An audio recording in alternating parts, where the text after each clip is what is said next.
ದಿಢೀರ್ ಸಿದ್ದುನ ಭೇಟಿಯಾಗಿದ್ದೇಕೆ DK? July 5ರಂದು DKShi ದಿಲ್ಲಿಗೆ ದೌಡು. ಏನಾಗ್ತಿದೆ ರಾಜ್ಯ ರಾಜಕಾರಣದಲ್ಲಿ?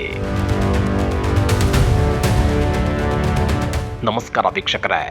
ರಾಜ್ಯ ರಾಜಕಾರಣದಲ್ಲಿ ಮತ್ತೊಂದು ಬೆಂಕಿ ಬಿರುಗಾಳಿ ಎದ್ದಿದೆ.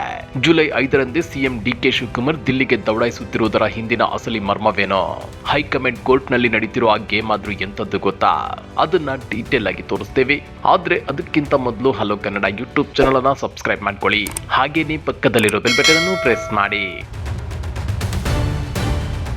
ಒಂದು ಕಡೆ ಸಂಪುಟ ವಿಸ್ತರಣೆಯ ಕಸರತ್ತು ನಡೆಯುತ್ತಿದ್ರೆ, ಇನ್ನೊಂದು ಕಡೆ ಸಿದ್ದರಾಮಯ್ಯ ಮತ್ತು ಡಿಕೆಶಿ ನಡುವೆ ಸೈಲೆಂಟ್ ವಾರ್ ಶುರುವಾಗಿದೆಯಾ ಅನ್ನೋ ಅನುಮಾನ ದಟ್ಟವಾಗಿದೆ. ಸಂಪುಟ ಪುನರ್ರಚನೆಗೆ ಯಾವುದೇ ವಿಘ್ನ ಬರಬಾರದು ಅಂತಾನೆ ಡಿಕೆಶಿ ಮೊನ್ನೆ ಸಿಎಂ ಸಿದ್ದರಾಮಯ್ಯನವರ ಮನೆಗೆ ಬ್ರೇಕ್ಫಾಸ್ಟ್ ನೆಪದಲ್ಲಿ ಹೋಗಿ ರಹಸ್ಯ ಚರ್ಚೆ ನಡೆಸಿದ್ರ. ಸಿದ್ದರಾಮಯ್ಯನವರ ಶಕ್ತಿಯನ್ನ ಡಿಕೆಶಿ ಅಂಡರ್ ಎಸ್ಟಿಮೇಟ್ ಮಾಡ್ತಿದ್ದಾರ. ಇಂಥ ರಹಸ್ಯ ಚರ್ಚೆಗಳು ಇದೀಗ ರಾಜ್ಯ ರಾಜಕಾರಣದಲ್ಲಿ ದೊಡ್ಡ ಮಟ್ಟದಲ್ಲಿ ನಡೆಯುತ್ತಿವೆ. ಆ ಕುರಿತ ಕಂಪ್ಲೀಟ್ ಡೀಟೇಲ್ಸ್ ಈ ವಿಡಿಯೋದಲ್ಲಿದೆ. ಹೀಗಾಗಿ ಕೊನೆವರೆಗೂ ಈ ವಿಡಿಯೋವನ್ನ ಮಿಸ್ ಮಾಡದೆ ನೋಡಿ. ವೀಕ್ಷಕರೇ, ನಿಮಗೆ ನೆನಪಿರಬಹುದು, ಈ ಹಿಂದೆ ಸಂಪುಟ ವಿಸ್ತರಣೆಯ ಮೊದಲ ಪಟ್ಟಿ ಹೊರಬಿದ್ದಾಗ ಕಾಂಗ್ರೆಸ್ನಲ್ಲಿ ಅಸಮಾಧಾನದ ಜ್ವಾಲಾಮುಖಿಯೇ ಸ್ಫೋಟಿಸಿತ್ತು. ರಾಮಲಿಂಗಾರೆಡ್ಡಿ, ಕೆಎಚ್ ಮುನಿಯಪ್ಪ, ಕೃಷ್ಣ ಬೈರೇಗೌಡ ಸೇರಿದಂತೆ ಹಲವು ಸಚಿವರು ಅಕ್ಷರಶಃ ರೊಚ್ಚಿಗೆದ್ದಿದ್ರು. ಹೈಕಮಾಂಡ್ ಮಟ್ಟದಲ್ಲೇ ಹಗ್ಗ ಜಗ್ಗಾಟ ನಡೆದಿತ್ತು. ಈಗ ಹೈಕಮಾಂಡ್ ಸಂಪುಟದ 2ನೇ ಲಿಸ್ಟ್ ರೆಡಿ ಮಾಡ್ತಿದೆ. ಆದ್ರೆ ಈ ಬಾರಿ ಮಾಜಿ ಸಿಎಂ ಸಿದ್ದರಾಮಯ್ಯ ಬಣ ಮತ್ತೆ ತಿರುಗಿ ಬೀಳುತ್ತಾ ಅನ್ನೋ ಆತಂಕ ಡಿಕೆಶಿ ಅವರನ್ನ ಕಾಡುತ್ತಿದೆ. ತಮ್ಮ ಆಪ್ತರಿಗೆ ಸಚಿವ ಸ್ಥಾನ ಕೊಡಿಸುವ ಹಠದಲ್ಲಿರುವ ಡಿಕೆಶಿಗೆ ಸಿದ್ದು ಬಣದ ಆಪ್ತರು ಮತ್ತು ಶಾಸಕರು ಅಡ್ಡಗಾಲು ಹಾಕಬಹುದು ಅನ್ನೋ ಭಯ ಶುರುವಾಗಿದೆ. ಇದೇ ಕಾರಣಕ್ಕೆ ದಿಲ್ಲಿಗೆ ಹೋಗುವ ಮುನ್ನವೇ ಡಿಕೆಶಿ ಅಲರ್ಟ್ ಆಗಿದ್ದಾರೆ. ಹೌದು ವೀಕ್ಷಕರೇ, ಇದೇ ಭಯದಿಂದಲೇ ಮೊನ್ನೆ ಸಿದ್ದರಾಮಯ್ಯನವರ ನಿವಾಸಕ್ಕೆ ಡಿಕೆ ಶಿವಕುಮಾರ್ ಅವರು ಬ್ರೇಕ್ಫಾಸ್ಟ್ಗೆ ತೆರಳಿದ್ರು ಎನ್ನಲಾಗ್ತಿದೆ. ಮೇಲ್ನೋಟಕ್ಕೆ ಇದು ಸೌಜನ್ಯದ ಭೇಟಿ ಎನಿಸಿದ್ರು ಇದರ ಹಿಂದೆ ದೊಡ್ಡ ರಾಜಕೀಯ ತಂತ್ರಗಾರಿಕೆ ಇತ್ತು. ಸಿದ್ದರಾಮಯ್ಯನವರ ವಿಶ್ವಾಸ ಗಿಟ್ಟಿಸಿಕೊಳ್ಳಲು ಸಂಪುಟ ಪುನರಚನೆ ವೇಳೆ ಸಿದ್ದು ಬಣದಿಂದ ಯಾವುದೇ ವಿರೋಧ ಬರದಂತೆ ಮ್ಯಾನೇಜ್ ಮಾಡಲು ಡಿಕೆಶಿ ಈ ಪ್ಲಾನ್ ಮಾಡಿದ್ರು. ಆದ್ರೆ ಸಿದ್ದರಾಮಯ್ಯನವರ ನಡೆ ಮಾತ್ರ ನಿಗೂಢವಾಗಿದೆ.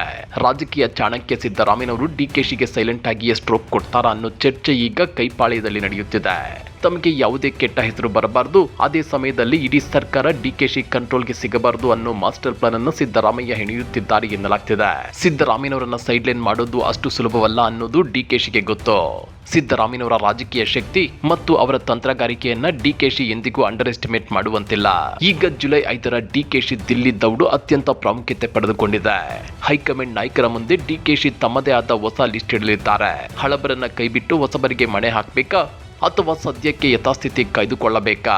ಒಟ್ಟಿನಲ್ಲಿ ಈ ದಿಲ್ಲಿ ಪ್ರವಾಸದ ನಂತರ ಕರ್ನಾಟಕ ಸಚಿವ ಸಂಪುಟದಲ್ಲಿ ಭಾರಿ ಬದಲಾವಣೆಗಳಾಗೋದು ಖಚಿತ ಎನ್ನಲಾಗ್ತಿದೆ.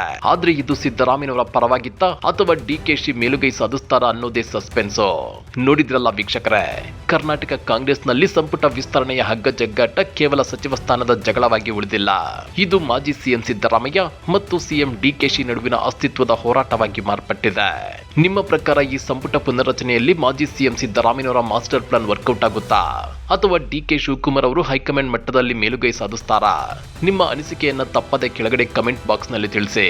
ಈ ವಿಡಿಯೋ ಇಷ್ಟ ಆಗಿದ್ರೆ ಲೈಕ್ ಮಾಡಿ, ಶೇರ್ ಮಾಡಿ ಮತ್ತು ನೀವಿನ್ನೂ ನಮ್ಮ ಚಾನೆಲ್ಗೆ ಸಬ್ಸ್ಕ್ರೈಬ್ ಆಗಿಲ್ಲ ಅಂದ್ರೆ ಈ ಕೂಡಲೇ ಸಬ್ಸ್ಕ್ರೈಬ್ ಆಗಿ. ಜೈ ಹಿಂದ್, ಜೈ ಜೈ ಕರ್ನಾಟಕ.